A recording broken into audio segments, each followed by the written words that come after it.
फायदा जो देखा जा रहा था वो नहीं मिल पाया है। ठीक है सर, सीधा सीधा फायदा नहीं मिल पाया है। और बात करेंगे हम लोग क्रिप्टो करेंसी को लेकर, बहुत सारी चर्चाएं थी। क्या है, कितना कानूनी है, कितना कानूनी नहीं है, क्या लाभ इससे होना चाहिए, किस तरह इस्तेमाल होनी चाहिए, कैसे लीगलाइज किया जा सकता है। तो इस बजट में बहुत सारी घोषणाएं क्रिप्टो करेंसी को लेकर हुई हैं। गुंजन के पास चलते हैं, मेरी सहयोगी इस वक्त मेरे साथ है, वो इसके संबंध में जो भी बड़े ऐलान है आपको दिखाने जा रही है। गुंजन।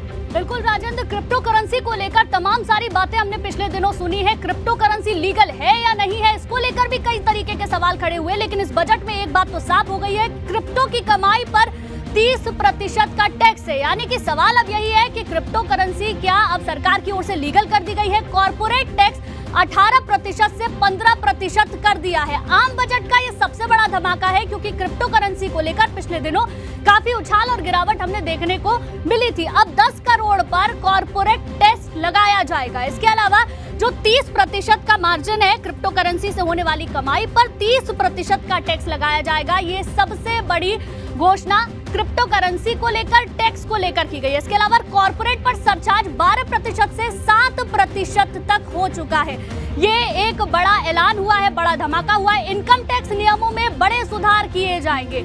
आम आदमी के लिए, मिडिल क्लास के लिए ये बेहद अहम हो जाता है इनकम टैक्स को लेकर। अब उन नियमों में कुछ सुधार की गुंजाइश है। 2022 में 5G स्पेक्ट्रम की नीलामी होगी, ये एक बड़ी घोषणा हुई है। इसके अलावा स्टार्टअप टैक्स पर छूट 31 मार्च 2023 तक के लिए बढ़ा दी गई है। डिजिटल यूनिवर्सिटी बनाने की योजना भी अब इस बजट में शामिल की गई है। इसके अलावा डेटा सेक्टर को इंफ्रा सेक्टर का दर्जा अब सरकार की ओर से दिया जाएगा। SEZ एक्ट के दायरे में नियम में कुछ बदलाव किए जाएंगे, ये भी इस बजट में शामिल किया गया है। इसके अलावा ड्रोन बनाने के लिए स्टार्टअप को बढ़ावा दिया गया है, जिससे कहीं ना कहीं बहुत सारे फायदे होंगे रोजगार के लिहाज से भी। इसके साथ साथ टेक्निकलिटीज के फॉर्म में भी बहुत सारे फायदे होंगे। ड्रोन बनाने के स्टार्टअप्स को बढ़ावा यहाँ पर दिया गया है। तो ये तमाम वो पॉइंट्स हैं जिस पर फायदा भी होगा, नुकसान भी होगा। तो इस तरीके से ये समझने की कोशिश कीजिए कि आज जो आम बजट आया, उस आम बजट में क्या कुछ रहने वाला है। किसानों को MSP के लिए 2.7 यानी कि करीब 2.5 लाख करोड़ रुपए से ऊपर का जो राशि है वो दी जाएगी। इसके अलावा किसानों को बड़ा फायदा होगा ही। प्रधानमंत्री आवास योजना महत्वपूर्ण योजना है प्रधानमंत्री की, 80 लाख नए घर बनाए जाएंगे, ये भी इसमें शामिल किया गया है। इसके अलावा अगर और बात करें तो पेयजल योजना के लिए भी 60,000 करोड़ रुपया इस बार के इस बजट में शामिल किया गया है।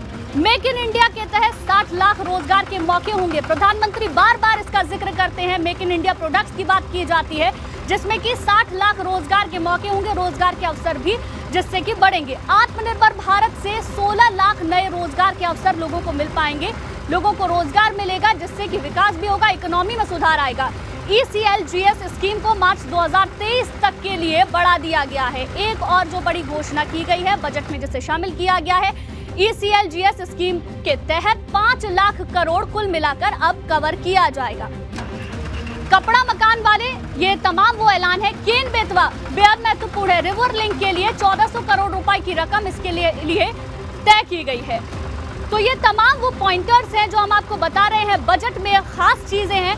कपड़ा मकान वाले ये तमाम ऐलान है। किसानों के लिए जो ऐलान हुए, क्रिप्टो करेंसी को लेकर जो ऐलान हुए, इनकम टैक्स को लेकर जो ऐलान हुए, तमाम वो चीजें हम आपको बता रहे हैं। क्योंकि इस बार का बजट अपने आप में इसलिए भी खास है क्योंकि चुनावों से पहले आने वाला ये बजट है। ऐसे में यूपी के लिए क्या है, उत्तराखंड के लिए क्या है और बाकी के जो राज्यों में चुनाव होने हैं वहां पर क्या है, इसको लेकर ये बजट बेहद खास। Rajendra, over to you.